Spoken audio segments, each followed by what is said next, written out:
안녕하십니까. 지팡이 정의섭입니다. 2월도 이제 마지막 주네요. 와, 다음 주부터는 이제 3월인데, 정말, 빠르다는 말밖에는 자고 일어나니까 한 달이 지금 훅 지나가는 것 같아요. 명절 끝난 지가 엊그제 같은데, 어이구야. 아무튼, 자, 오늘은 소잃고라는 주제로 한번 이야기를 해보도록 하겠습니다. 2025년은 항상 준비해. 제가 이렇게 얘기하죠. 2025, 26, 27, 이 3년 동안은 열심히 준비를 해야만 2028년에 좋은 일들이 있지 않을까? 이제 이 얘기를 제가 많이 했는데, 어쨌든 2025년은 이제 준비하는 해입니다. 그 첫 해예요. 예. 다들 아시다시피 올해 갱신제가 있고, 예. 또 이제 기업화도 어느 정도 하지 않으면, 저저번 주인가요? 제가 이제 그 65세 얘기도 했지만, 어떻게 변화할지 몰라요. 어떻게 변화할지 모르는 상황에서는 뭔가 착실하게 내실을 다지지 않는 한 좀 견뎌나기가 어렵지 않겠나라는 생각을 합니다. 자, 무엇보다도 소잃고 외양간 고치지는 좀 말아야겠다. 예, 이걸 제가 많이 봐서 이제 오늘은 이 얘기를 좀 하려고 하는 겁니다. 이제 대표님들도 제가 굳이 얘기 안 해도 아시겠지만 다르다는 거를 피부로 아마 절감을 하실 거예요. 예. 첫 번째가 이제 평가도 예전과는 많이 달라졌죠. 예, 평가도 예전에는 평가만 봐주는 사람들도 있었고, 그 사람들 코치를 받아서 하면 어때요? 아, 금방 뚝딱해. 그래가지고 어때요? 최우수 등급 나오고 막 그래요. 예, 그런 분들도 많아요. 그러니까 평가 일 한 두세 달 앞두고 평가 해 봐주는 사람들이 막 왱왱 이렇게 막 그런 분들도 있고, 영업하시는 분들 중에도. 근데 어때요? 이거 그렇게 하면 안 되죠, 이제는. 미리미리 준비해야 되는 거예요. 예, 적어도. 이제 끝났다라고 생각하지 마시고, 예. 올해 이제 시설이고, 작년에는 이제 제가 했었으니까, 끝났어. 나는 이제 상관없어. 이게 아니라, 후년 금방 와요. 자고 일어나면 후년 돼요. 그러니까 지금부터 준비하지 않으면 평가도 어때요? 예. 어려워진다는 거예요. 예전과는 많이 틀립니다. 달라졌어요, 이것도. 또 어때요? 현지조사? 예. 이것도 강도가 점점 심해지겠죠.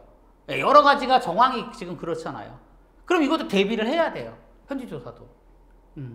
이 현지조사 같은 것도 이제 현지조사 얘기가 나와서 잠깐 말씀을 드리면, 현지조사가 저한테도 이제 도움을 요청하시는 분들 보면 이미 이 단계가 있거든요. 현지조사도. 처음에 언제 가겠습니다라고 연락이 오고, 일주일 뒤에 가겠습니다. 이렇게 연락이 오고, 오고 나서 어때요?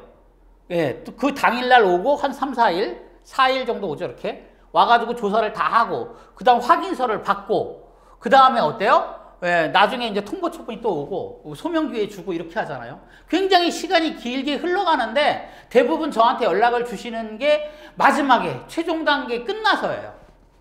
그럼 도와드릴 수도 없어요. 제가 권장하는 거는, 현지조사가 나온다라고 할 때 있죠. 나온다라고 할 때, 예를 들어, 3월 20일 날, 현지조사가 나올 거야 라고 연락이 온다면, 그러면 어때요? 적어도 15일이나 한 16, 17일 이쯤에는 연락을 주셔야, 그래야 대비가 가능해요. 그리고 저는 어때요? 연락 오시는 분들한테 뭐라고 얘기하냐면, 주변에 여기 변호사 사무실 굉장히 많아요. 예. 그냥 널려있는 게 요새는 변호사 사무실이 그렇게 많더라고.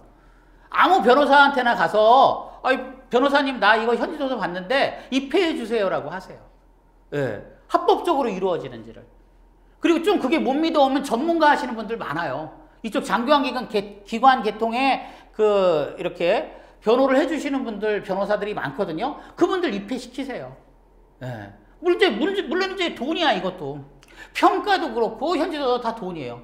예. 미리 준비하려면 다 뭐가 들어요? 돈이 들죠. 예. 변호사가 그냥 오지는 않으니까. 근데 그 효과가 굉장히 커요. 예. 변호사가 옆에 입회하고 있는 상태에서 현지조사를 받는 것과, 그렇지 않고 나 혼자 내가 임의대로 현지조사를 맡는 것과는 하늘과 땅 차이입니다. 예. 노무 문제도 발생되기 전에 노무사의 코치를 받는 것과, 그렇지 않고 어때요? 노무사의 코치 없이 하는 거는 하늘과 땅 차이죠. 세무사도 마찬가지예요. 그분들은 그거를 해먹고 그 일을 하고 먹고 사는 거잖아요. 당연히 어때요? 전문가의 조언을 받을 필요가 저는 있다고 생각을 하거든요. 근데 그거 안 하세요. 물론 돈 문제예요. 근데 예를 들어서 현지조사에 변호사가 입회하는 경우, 입회한 상태에서는 예를 들어서 안 했다고 하면 한 1억 나올 게 변호사가 입회하면 안 나올 수도 있어요. 예. 그건 뭐 여기 공개적으로는 제가 얘기를 못 하겠지만 어쨌든 어때요? 예. 합법적으로는 내가 억울한 일은 적어도 안 당하잖아. 예. 뭐 어쨌든 제가 변호사를 대변해서거나 변호사나 세무사, 노무사를 대변해서 뭔가 그분들 영업을 띄워드리는 건 아닙니다. 저하고는 전혀 무관해요. 하지만 정말 효과가 있더라는 거예요. 저도 해보고 제가 아시는 분들한테도 권해보면 정말 이런 것들이 효과가 있더라. 평가도 미리미리. 예. 돈이 좀 들지만 미리미리 전문가 조언도 미리 받아서 미리미리 하나씩 준비해 둔다는 거예요. 현지조사도 마찬가지고. 그리고 운영도 마찬가지예요. 운영도 맨날 어때요? 이거 주먹구구식으로 언제까지 이렇게 할 건가라는 거에 대한 제가 얘기를 많이 했을 겁니다. 근데 이제 그렇게는 안 돼요. 예, 정말 기업화를 해야만 합니다. 그래야지만 살아남습니다. 뭐 지금 모 보험사는 벌써 어때요? 어딘가에 주간보호개설하고 뭐하고 맨날 그런 기사 나오잖아요. 뭐 땡땡 보험사, 땡땡 무슨 은행, 금융그룹 무슨 해가지고 뻑하면 나오잖아요. 이 장기환기 계통이. 근데 어때요? 나는 맨날 주먹국으로 내가 뭐를 하고 있는지도 모를 정도로 운영을 한다? 이건 좀 경쟁이 안 되잖아요. 그러니까 이런 걸 말씀드리는 거예요. 지금부터 준비를 해야만 이게 준비가 하루아침에 되는 건 아니거든요. 그래야 생존이 가능하다는 거예요. 예. 다른 게 아니라 그냥 생존하기 위해서 이 말씀을 드리는 거예요. 몇 년 뒤에, 한 2, 3년 뒤에는 정말 생존의 문제가 될 수도 있으니까. 예. 자, 준비란 생각만으로 되는 건 아닙니다. 나 준비해야지 이렇게 생각해서는 그건 이미 준비를 못 하는 거예요. 내가 볼 때는. 돈을 들이세요, 돈을. 저한테 돈 달라는 게 아니라 본인한테 돈을 들이세요.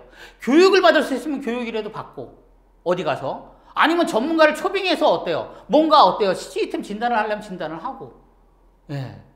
그게 어때요? 아무것도 아닌 것 같아도 굉장히 큰 어떤 역할을 합니다. 예, 돈도 좀 드리고, 그리고 그 돈값을 한다고 옛날부터 돈값 해야 하잖아요. 예. 그리고 시간도 드려야 되는 거예요. 닥쳐서가 아니라 지금부터. 예. 3개월 뒤가 아니라 3년 뒤를 내다보고. 이렇게 어때요? 시간을 좀 투자를 하셔가지고 그리고 준비를 하셔야 되는 거예요.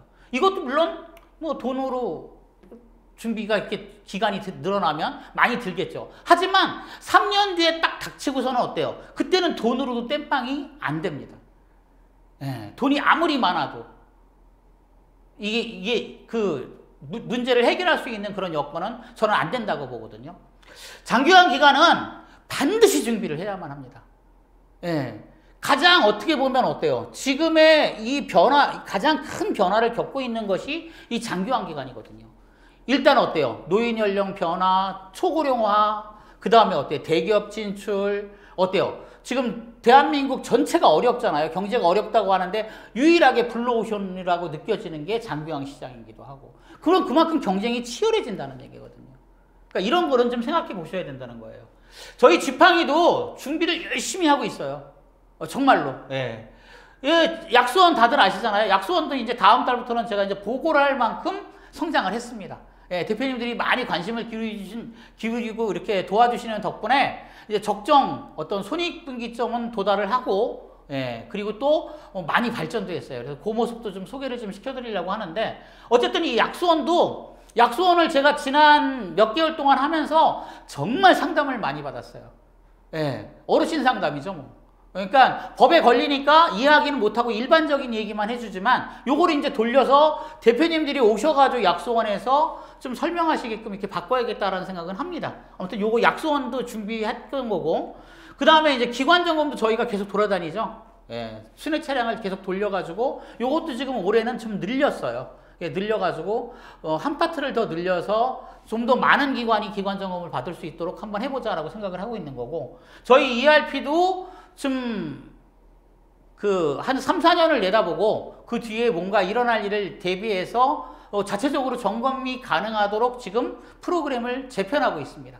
요거는 이제 일단 저는 이 부분은 굉장히 중요한 부분이라고 생각해서 자금 투여를 굉장히 많이 하고 있어요. 올해는 아마 굉장히 많은 자금이 이 ERP 쪽으로 들어갈 거라고 생각을 합니다. 그리고 기타 그 외에도 이제 대표님들 뿐만 아니라 이렇게 센터장님이나 또는 이제 사회복지 선생님들을 대상으로 이제 교육을 좀 해야겠다고 생각해서 정기적인 교육을 실시할 예정입니다. 늦어도 하반기, 빠르면 상반기 한 5, 6월쯤 돼가지고는 이제 정기 교육을 좀 하려고 해요. 재무회계뿐만 아니라 실무 교육을 좀 실시해야 되지 않을까라는 생각을 해서 모르겠습니다. 앞으로 이제 아직 계획이라서 어떻게 될지는 모르겠지만 재무회계나 실무에 따른 그런 교육 요걸 좀 실시하려고 합니다. 자, 아무것도 안 하면 어때요? 예, 성공도 없습니다. 실패도 없고 그건 다 알죠? 예, 실패도 없지만 성공이 없는 게 아니라 생존을 못해요. 생존을. 예, 아무것도 안 하면 뭐 성공도 없지만 실패도 없다 이런 얘기는 다 아시잖아요. 저 그거 따와서 얘기하는 거예요. 아무것도 안 하면 실패도 없어요. 그렇지만 어때요? 생존도 없어져요.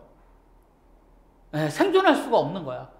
예, 살아남아야 무엇을 하는 거 아니에요. 그러니까 장교환기관이라는 이 기관이 아마 큰 변혁을 겪게 될 것 같은데 제 생각에는 근데 거기에서 어때요? 생존하고 정말 우뚝 서고 그러기를 간절히 바라는 마음이 있어서 이렇게 지금 열심히 이야기를 하고 있습니다. 자, 오늘은 여기까지 이야기하겠습니다.